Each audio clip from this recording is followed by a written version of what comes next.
Every day in all German classrooms,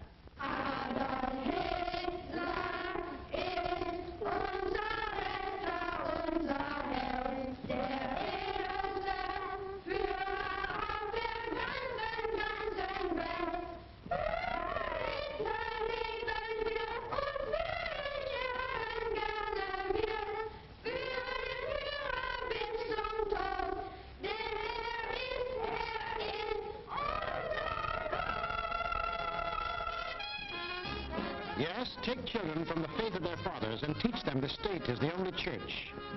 And the head of the state is the voice of God.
that was the way of life, or better, the way of death, in that other world. Now what of our world, the democratic world? What did we want? What did we do about it? First of all, we wanted peace and security. And to prove our sincerity, in 1921, we initiated the Washington Disarmament Conference. This resulted in two vitally important treaties. One, to reduce the size of the British, Japanese, French, Italian, and American fleets, and the other, the nine-power treaty which guaranteed the integrity of China. And incidentally, one of the powers signing this was Japan. Later on, in 1929, we signed the Kellogg-Briand Pact, which was supposed to abolish war as a means of settling international disputes. This pact was signed by 47 nations, including Germany and Japan. President, I have the honor of handing you the London Naval Treaty. Faithful to our treaty obligations,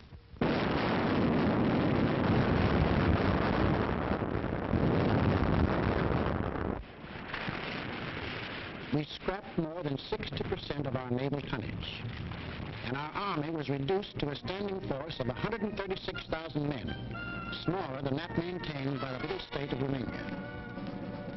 We let our hopes for peace become so strong that they grew into a determination not to fight unless directly attacked. We let ourselves be influenced by those who said that we could find security through isolation.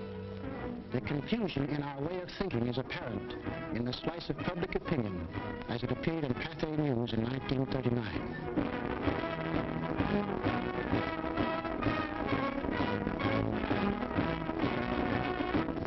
Another war, not for me. This time America should keep out, and I know I will. If war breaks out in Europe, I think that this country should heed the advice of its first president and avoid all foreign entanglements.